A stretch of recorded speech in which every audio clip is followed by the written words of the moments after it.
Assalamualaikum warahmatullahi wabarakatuh.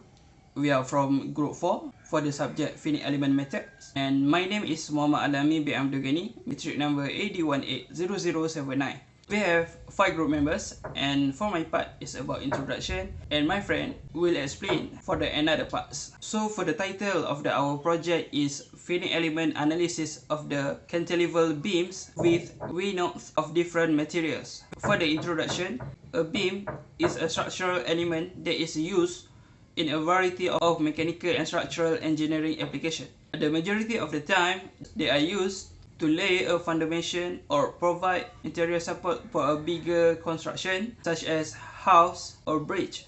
In some cases, we observe that any structural members has a notch of the kind where there is a sharp cut and there is a construction of stress. Sharp cuts are a simple way to spread crack. It is also important to consider the orientation of cuts. However, because of the internal damage to the buildings, there is a possibility of the collapse. The identification of the deterioration in its early stages lower the likelihood of the sudden breakdown of the structure, which is significant from both safety and economic standpoint. The failure of the structure can be caused by either natural flaws or defects resulting from the structure design. The design of the structure may include the type of material used in the construction, the dimension used for the beam, column and frame in other types, and the sort of notch or holes that are given in the structures of various reasons, among other things. That's all from my part, and thank you. My name is Muhammad Fatul Aziz, AD180195, and I'm going to present about the literature review. There are 3 researchers doing these studies. Firstly is Samalet. Samalet has studied the deflection and stress distribution, which involve a long and slender cantilever beam of uniform cantilever beam and uniform cross-sectional, which is rectangular. It is made of linear plastic material properties that is isotropic and homogeneous itself. Second researcher is Basilate. Investigate the effect of hole dimension, position and shape on lateral buckling behavior of woven fabric laminated composite cantilever beam. Those beams are having 2 square or 2 circular holes on it. The experimental, critical and numerical critical buckling loads on the beam without any hole were discovered and compared on each other. And last researcher is Eckley. He studied the effect of various cutout on the lateral buckling behavior of the beam, which made of polymer matrix composite. The cutout shaped like circular, rectangular, elliptical, square, and rectangle are used in this composite.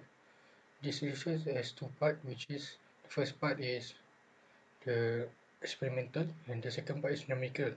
The first part, the sample with square, circular, and without cutout are used, and critical lateral buckling load are determined by the experiment.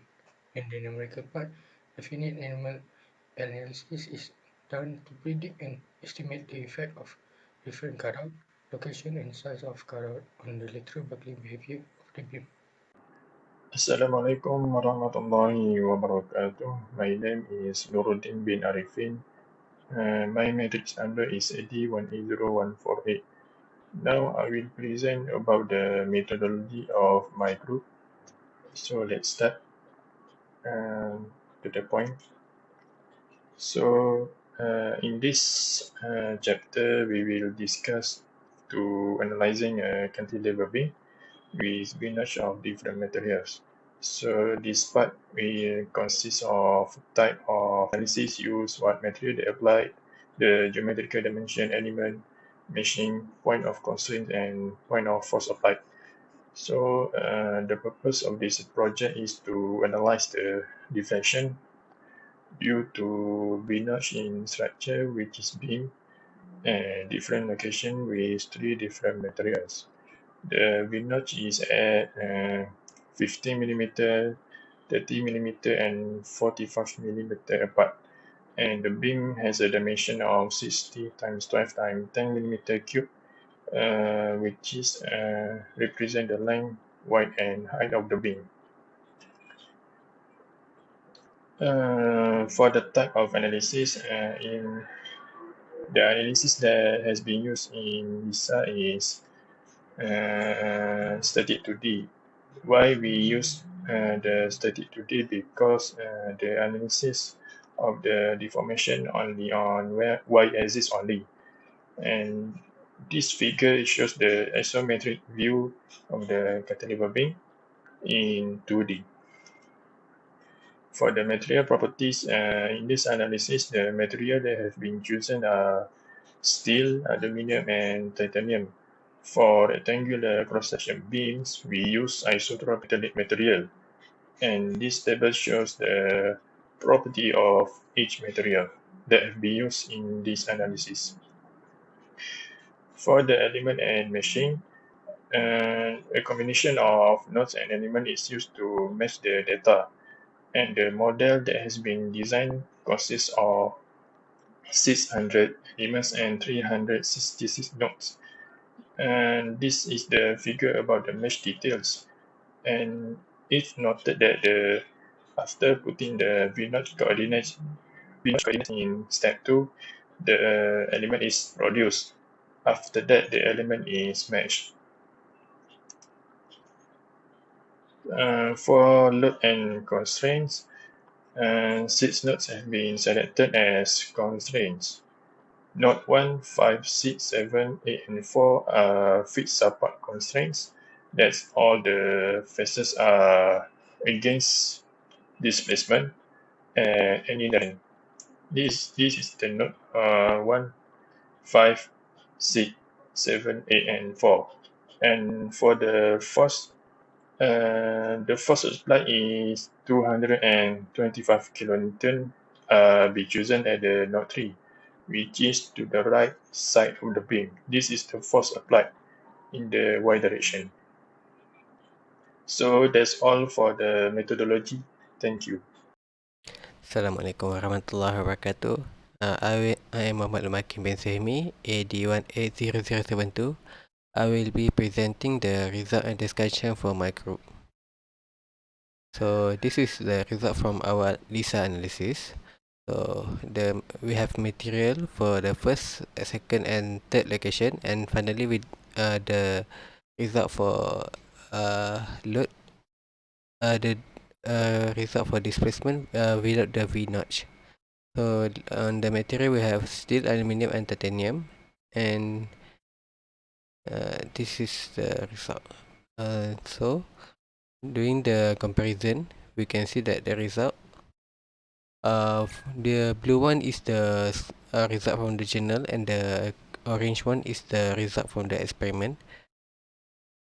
And then for the aluminum, and then for the titanium.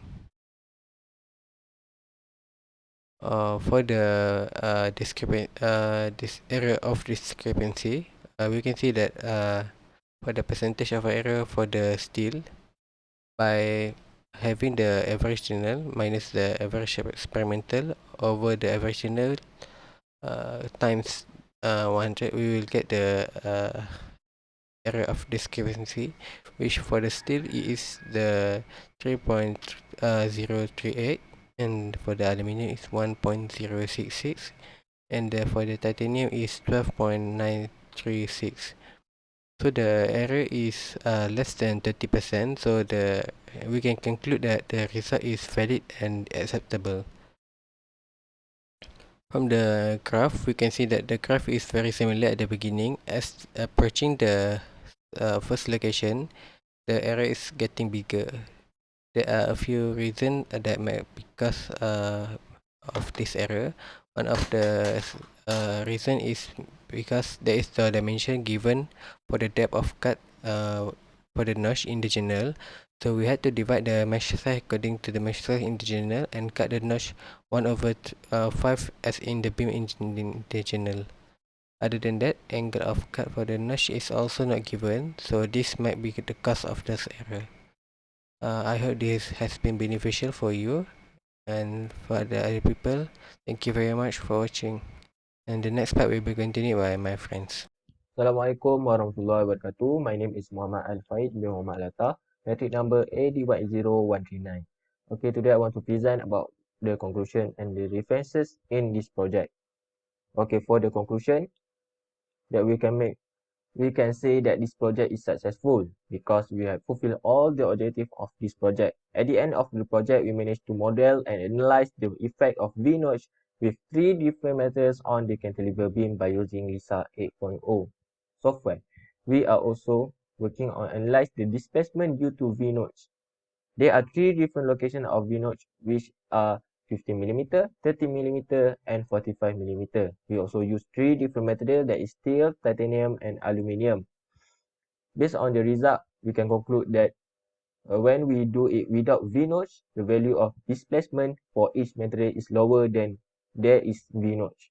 Overall, we can see that the displacement value of aluminium is the highest as we compare to steel and titanium. When the modulus of elasticity is increasing, the displacement will be decreasing. As the distance between notch and fixed end increase, the displacement will reduce and minimum in case of no notch. For the 3 meters at the first location, the V-notch, we can see the value is the highest among the others. For the percentage of discrepancy, we can conclude that the value of error for steel, aluminium, and titanium are 3.038%, 1.066%, and 12.936% respectively.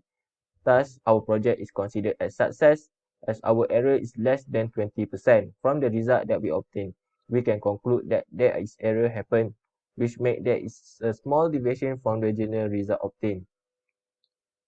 There are some limitations during this project, which is the design cannot be complex. The design should be simple as the LISA 8.0 software cannot make more than 1,300 nodes.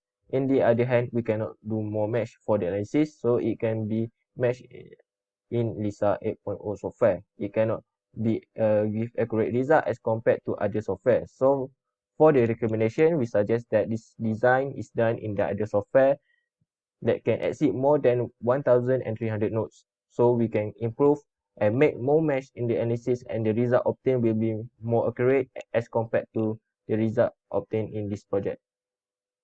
Okay, for the references, this is our references. Okay, that's all from me. Thank you.